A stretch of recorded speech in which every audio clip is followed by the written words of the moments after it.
Hi welcome back to my YouTube channel. ನಾನಿವತ್ತು dry ಫ್ರೂಟ್ಸ್ನ ಬಳಸ್ಕೊಂಡು ಯಾವ ರೀತಿ ಹೆಲ್ದಿಯಾಗಿ ಮನೆಯಲ್ಲೇ ಐಸ್ ಕ್ರೀಮ್ ಮಾಡೋದು ಹೇಗೆ ಅಂತ ತಿಳಿಸ್ಕೊಡ್ತಾ ಇದ್ದೀನಿ. ನೋಡಿ, ಇಲ್ಲಿ ದ್ರಾಕ್ಷಿ, ಗೋಡಂಬಿ, ಪಿಸ್ತಾ ಮತ್ತು ಬಾದಾಮಿ ಮತ್ತು ಖರ್ಜೂರ, ಇದು ಒಣ ಖರ್ಜೂರ, ಇಷ್ಟನ್ನು ಬಳಸ್ಕೊಂಡು ಯಾವ ರೀತಿ ಮಾಡೋದು ಅಂತ ತೋರಿಸ್ಕೊಡ್ತಾ ಇದ್ದೀನಿ. ಇಷ್ಟನ್ನು ಒಂದು ಬಟ್ಲಿಗೆ ಹಾಕ್ಕೊಂಡು ಚೆನ್ನಾಗಿ ತೊಳ್ಕೊಳ್ಳಿ. ಡ್ರೈ ಫ್ರೂಟ್ಸಲ್ಲಿ ಗಲೀಜಿರುತ್ತೆ, ಹಾಗಾಗಿ ಡ್ರೈ ಫ್ರೂಟ್ಸ್ನ ನೆನೆಸಿ ತಿನ್ನೋದ್ರಿಂದ ಅದರಲ್ಲಿರೋ ನ್ಯೂಟ್ರಿಯೆಂಟ್ಸ್ ವ್ಯಾಲ್ಯೂ ಎನ್ಹ್ಯಾನ್ಸ್ ಆಗಿ ಅದು ನಮ್ಮ ಬಾಡಿಗೆ ತುಂಬ ಚೆನ್ನಾಗಿ ಅಬ್ಸರ್ವ್ ಆಗುತ್ತೆ ಮತ್ತು ಡೈಜೆಷನ್ಗೆ ಕೂಡ ತುಂಬ ಹೆಲ್ಪ್ ಮಾಡುತ್ತೆ. ನಮ್ಮ ಸ್ಕಿನ್ ಹೆಲ್ತ್ ಕೂಡ ತುಂಬ ಚೆನ್ನಾಗಿರುತ್ತೆ ನೆನೆಸಿರೋ ಡ್ರೈ ಫ್ರೂಟ್ಸ್ ತಿನ್ನೋದ್ರಿಂದ. ನೆನೆಸಿರೋ ಬಾದಾಮಿ ತಿನ್ನೋದ್ರಿಂದ ನಮ್ಮ ಬಾಡಿಗೆ ವಿಟಮಿನ್ ಇ ಹೇರಳವಾಗಿ ಸಿಗುತ್ತೆ. And soaked dry fruits are helps to weight management and also it has good fats. 2 hours later.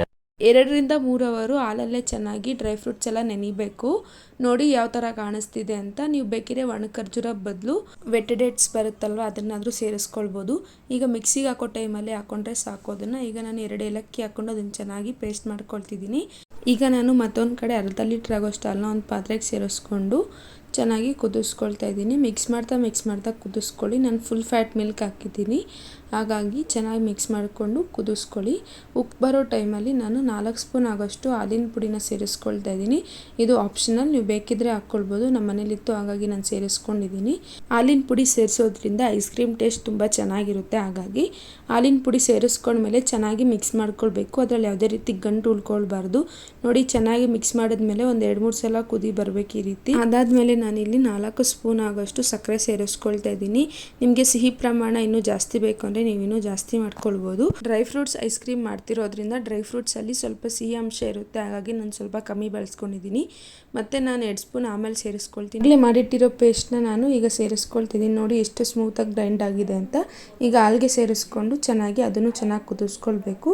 Mixie ಜಾರ್ಗೂ ಸ್ವಲ್ಪ ನೀರು ಸೇರಿಸ್ಕೊಂಡು ಅದನ್ನು ಅದಕ್ಕೆ ಹಾಕ್ಕೊಂಡು ಚೆನ್ನಾಗಿ ಮಿಕ್ಸ್ ಮಾಡ್ಕೊಳ್ಬೇಕು. ಹಾಲಿನ ಪ್ರಮಾಣ ಒಂದು 1/4 ಭಾಗದಷ್ಟು ಕಮ್ಮಿ ಆಗಬೇಕು, ಅಲ್ಲಿವರೆಗೂ ಚೆನ್ನಾಗಿ ಕುದಿಸ್ಕೊಳ್ಬೇಕು. ಡ್ರೈ ಫ್ರೂಟ್ಸಲ್ಲಿರೋ ಹಸಿ ಇದೆಲ್ಲ ಹೋಗ್ಬಿಡುತ್ತೆ ಕುದಿಸೋದ್ರಿಂದ. ನೋಡಿ, ಈ ರೀತಿ 3-4 ಸಲ ಚೆನ್ನಾಗಿ ಕುದಿ ಬರಬೇಕು, ಅಲ್ಲಿವರೆಗೂ ಚೆನ್ನಾಗಿ ಕುದಿಸ್ಕೊಳ್ಳಿ. ಈಗ ಗ್ಯಾಸ್ ಆಫ್ ಮಾಡ್ಕೊಳ್ತಿದ್ದೀನಿ.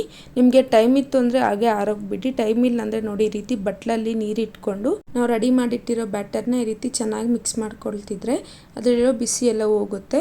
ಈಗ ನಾನು ಇನ್ನೊಂದು ಮಿಕ್ಸಿ ಜಾರ್ಗೆ 4 ಬಾಳೆಹಣ್ಣು ಹಾಕ್ಕೊಂಡಿದ್ದೀನಿ. ಬಾಳೆಹಣ್ಣು ಆಪ್ಷನಲ್, ನೀವು ಬೇಕಿದ್ರೆ ಹಾಕ್ಕೊಳ್ಬೋದು. 2 ಸ್ಪೂನ್ ಆಗೋಷ್ಟು ಸಕ್ಕರೆ ಹಾಕ್ಕೊಳ್ತಿದ್ದೀನಿ. ಈಗ ಇದ್ರ ಜೊತೆ ಆಗಲೇ ಮಾಡಿಟ್ಟಿರೋ ಬ್ಯಾಟರ್ನ ಸ್ವಲ್ಪನೇ ಹಾಕ್ಕೊಂಡು ಚೆನ್ನಾಗಿ ಮಿಕ್ಸಿಗೆ ಹಾಕ್ಕೊಂಡು ಈ ರೀತಿ ಬಾಕ್ಸ್ಗಳಿಗೆ ಹಾಕ್ಕೊಳ್ಬೇಕು. ಮಿಕ್ಸಿಗೆ ಹಾಕೋದ್ರಿಂದ ಐಸ್ ಕ್ರೀಮ್ ತುಂಬ ಸಾಫ್ಟಾಗಿ ಬರುತ್ತೆ.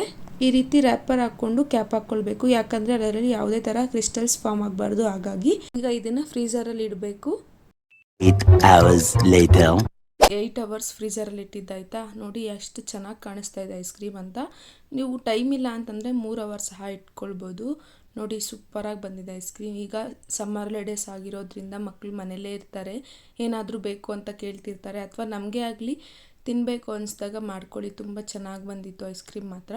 ನೀವು ಒಮ್ಮೆ ಟ್ರೈ ಮಾಡಿ ರೆಸಿಪಿನ. ಪ್ಲೀಸ್ ನಮ್ಮ ಚಾನಲ್ನ ಸಬ್ಸ್ಕ್ರೈಬ್ ಮಾಡ್ಕೊಳ್ಳಿ. ನಿಮ್ಮ ಫ್ರೆಂಡ್ಸ್ ಆ್ಯಂಡ್ ಫ್ಯಾಮಿಲಿ ಮೆಂಬರ್ಸ್ ಜೊತೆ ಎಲ್ಲ ನಮ್ಮ ಚಾನಲ್ನ ಶೇರ್ ಮಾಡಿ. ಹೇಗೆ ಬಂತು ಅಂತ ಕಮೆಂಟ್ ಮಾಡಿ, ಟ್ರೈ ಮಾಡಿ, ಲೈಕ್ ಮಾಡಿ. ಬಾಯ್.